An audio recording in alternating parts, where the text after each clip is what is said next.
Hi everybody, and hope you're well. So last week I asked you what the main questions were that you had about breast cancer rehab, and I've put them all together. I got all your PMs and your DMs and your comments and your emails. So I've put together a list of the most common questions that you sent, and I will do my best to answer them and give you some insight into my thinking about how we can help women live well during and after breast cancer treatment. So one of the first questions that came up were, what are some good books that we can sink our teeth into about breast cancer and breast cancer rehab? The two books that I recommend in the course, in the breast cancer rehab course, are this one here, The Complete Guide to Breast Cancer. It's by Professor Tricia Greenhalgh and Dr. Liz O'Riordan, and I'm actually hoping to interview Liz on an upcoming video, so keep your eyes out for that. This is brilliant. It's patient-oriented, it's very straightforward, it's logical, it's really clear about giving you all the background information that you need, good questions to ask moving forward about your treatment options, and about some of the side effects that you might not be aware of with some of the different treatments. The other book that I really like is this one here, Dr. Susan Love's breast book. It's a little bit thicker and meatier as well, a little bit more in-depth. It is primarily US oriented, where I would say this one is primarily more UK, Europe, Ireland oriented, but they're both really, really great books. This one particularly probably more so for the Women's Health Pro rather than a lay person reading it, but I think they're both really, really great books. Another question that came up was about seromas. So seromas are these little fluid-filled pockets that can occur post-op, usually after the drains come out. They can be seen as well, during reconstructive surgery as well. So we want to be aware of them. They're usually harmless, but they can be, they can get infected and be quite uncomfortable. If you do develop a seroma, then, they can be drained. They might have to be drained a couple of times by your doctor or by your nurse. We don't know a lot about seroma prevention, but generally what we think is that if you keep the arm fairly quiet for the first 2 weeks post-op, so while the drains are still in, it gives the tissues a chance to settle down and just become kind of, bedded down and start that healing process after mastectomy or breast conserving surgery. So the first 2 weeks, pretty conservative in terms of movement. We generally don't want you moving that arm, beyond 90 degrees when the drains are in. Once the drains are out, then we can actually start moving again. And that seems to be the best strategy for preventing seromas in the first place. What else do we have here? So I have a whole list of your questions. Lymphedema and exercise. Well, hopefully you'll have seen my video, the interview that I did with Dr. Nicole Stout, where we talked all about lymphedema and exercise, how exercise prescription is an essential part of lymphedema management, possibly even more so than the manual therapy approaches. We used to think that strength training was a no-no as far as a compromised lymphatic system, but the PAL study that came out about a decade ago really turned that on its head. And strength training can actually be protective for the lymphatic system. And the ACSM guidelines that came out last year would also support that as well.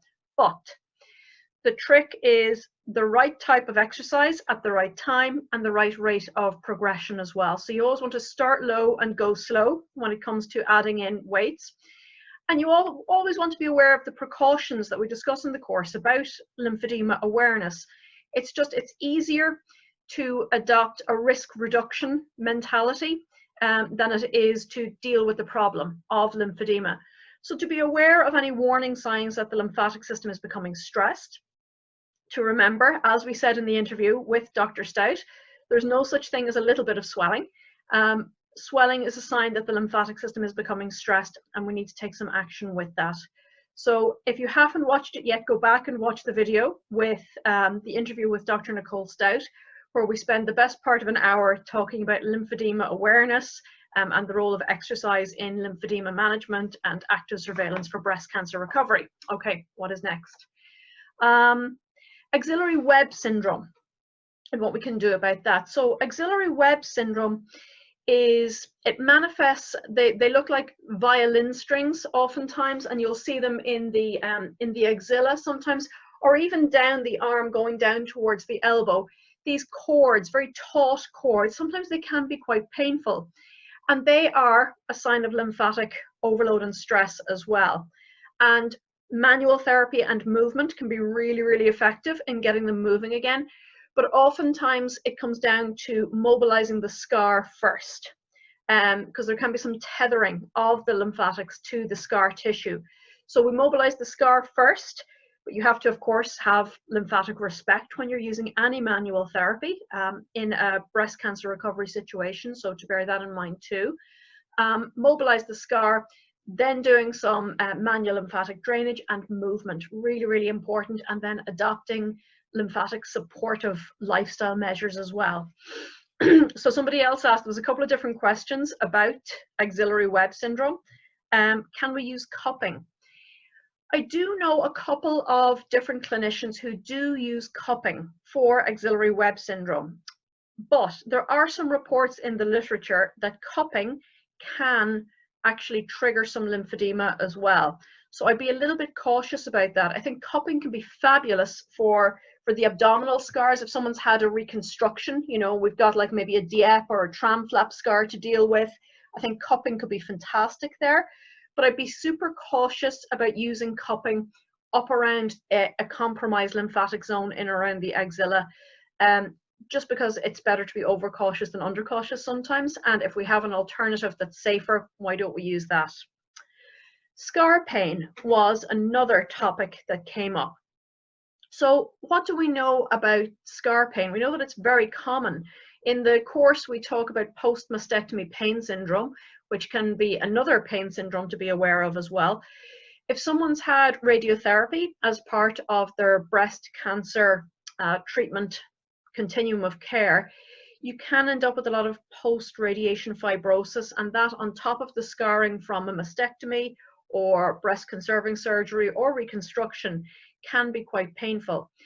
It is important that breast cancer recurrence is ruled out, and it's also important to keep an eye out for things like shingles, which can be tricky. Sometimes you might think it's scar pain, but actually it could be an episode of shingles because the immune system can be compromised from breast cancer treatment. If those things have been ruled out, and if there's clearance to work on the scars, and there's a couple of different topicals that you can use, but I would always talk to particularly the radiation oncologist, because a lot of them will have their own guidelines about what to use and what not to use on scars, as well as a couple that I've used with great effect. But communication is really key in breast cancer rehab.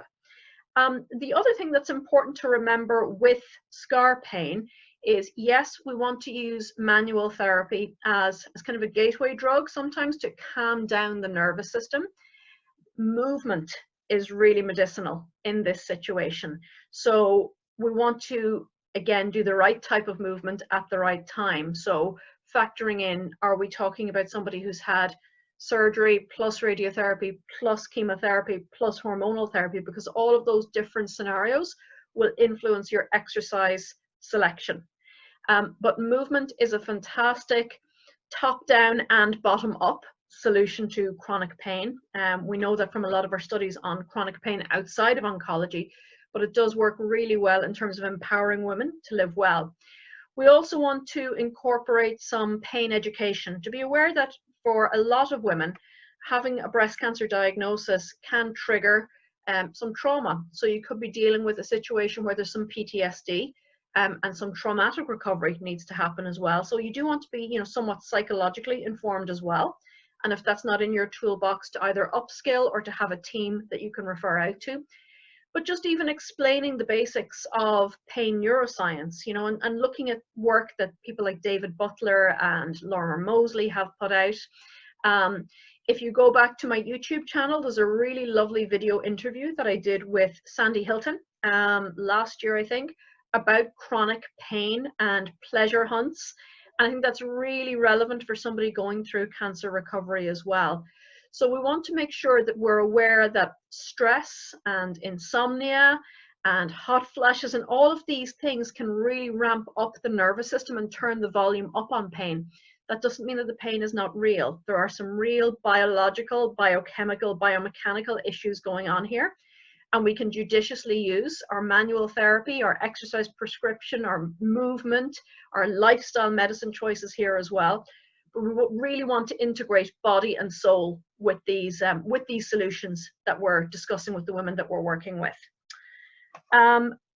What is the right type of exercise, the best type of exercise? So in the course, we feature yoga, Pilates, mobility, strength training. I'm a big advocate of a 20-minute daily walk. I think that's one of the most medicinal things that you can do, body and soul, for yourself on any journey, but particularly on a breast cancer recovery journey. So a good 20-minute walk a day. The reason that I put so many different exercise modalities into the course is that I feel like you need to have a toolbox that you can dip in and out of. The person has to enjoy it. And again, it's the right exercise at the right time.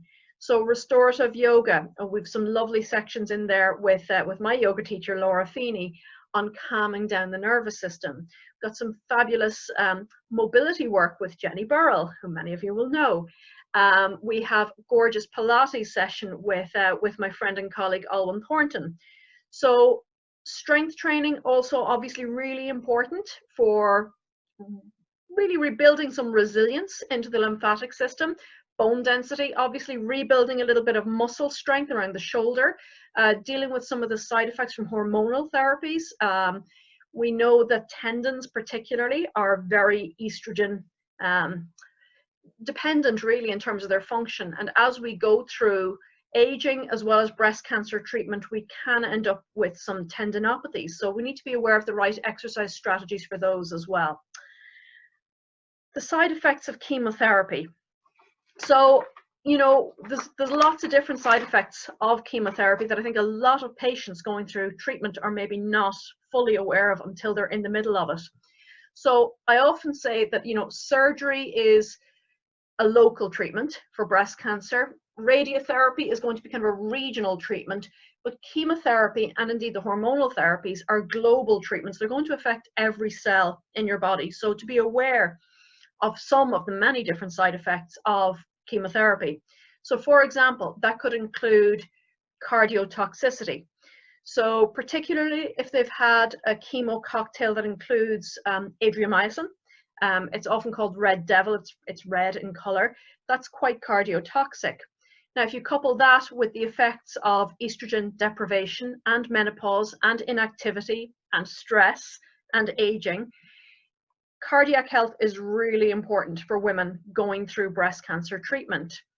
Other side effects of chemotherapy might include chemo-induced peripheral neuropathy. So the hands and the feet are often affected. And that means, yes, manual dexterity can be affected, but also balance and proprioceptive awareness of the feet and the ankles.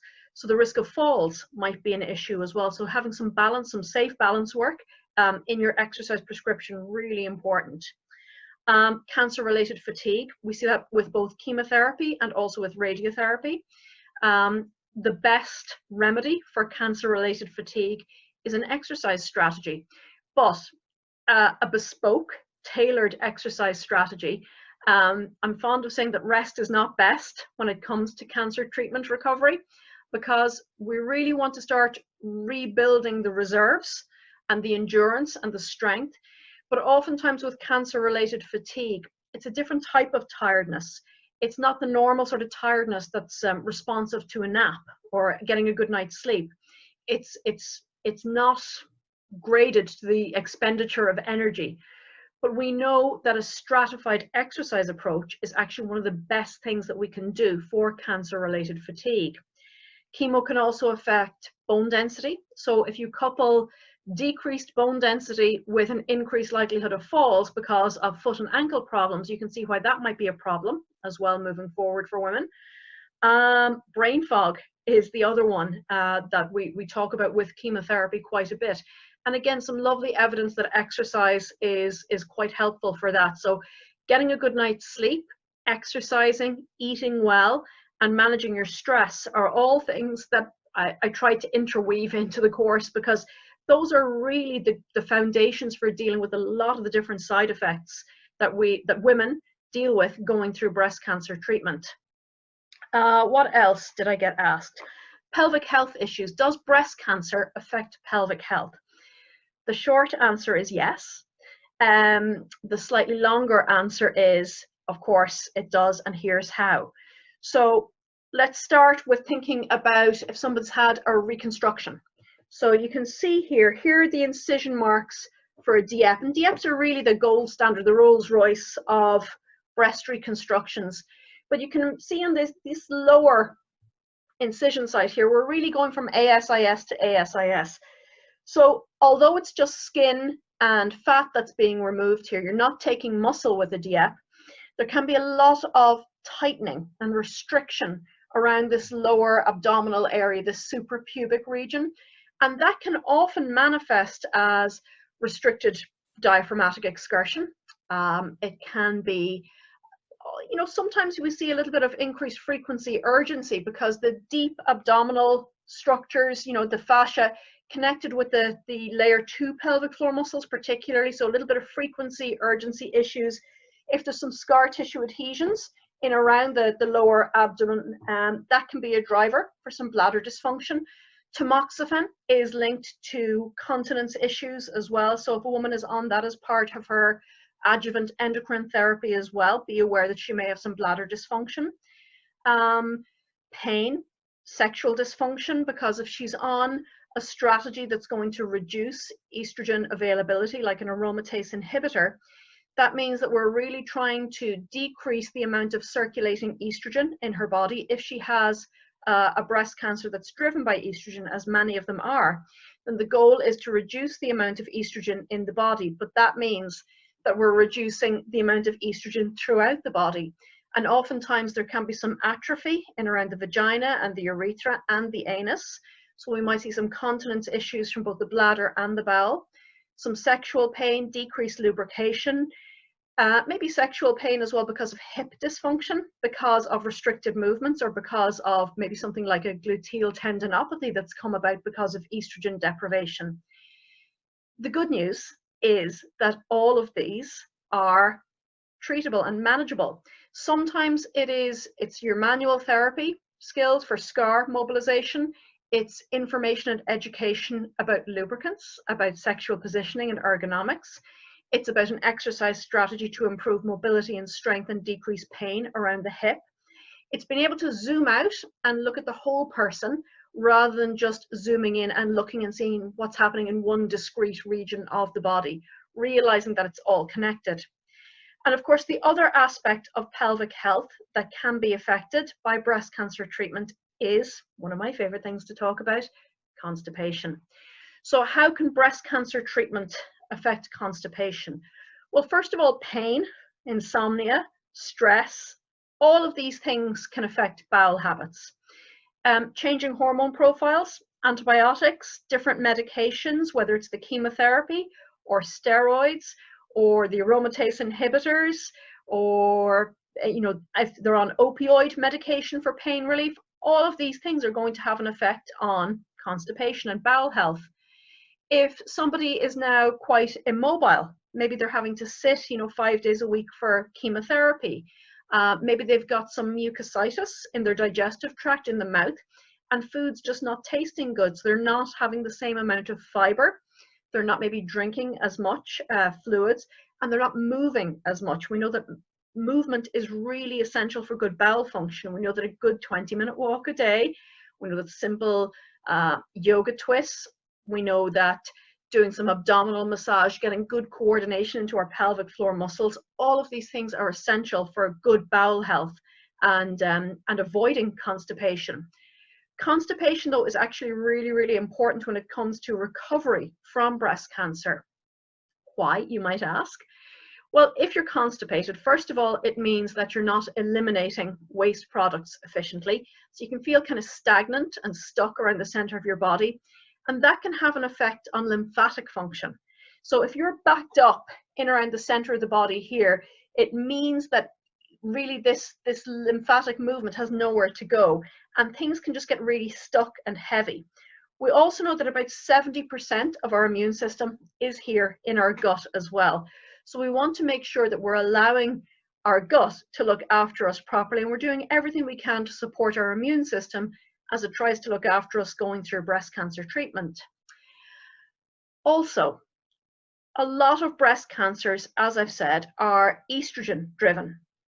So we want to make sure that we're using the best modern medicine has to offer us in terms of controlling that estrogen activity. So tamoxifen, the aromatase inhibitors. But you have a really good estrogen excretion system yourself as well, between the liver and the digestive tract. And your bowel movements are your body's main way of excreting excess estrogen on a day-to-day level. So particularly when it comes to breast cancer recovery, it's really important that we do everything we can to optimize good bowel movements, because that's going to help us get rid of some of that excess estrogen that could be driving breast cancer cell growth. So we also know one last thing, one of the other main things about bowel health as well, is that gut function is very much linked to mood and mental health as well. So we know that somewhere around 80 to 85% of our serotonin is produced in the gut as well. If our gut's not happy, our brain's not going to be happy, and vice versa. So we know that irritable bowel syndrome is very much a gut-brain axis dysfunction.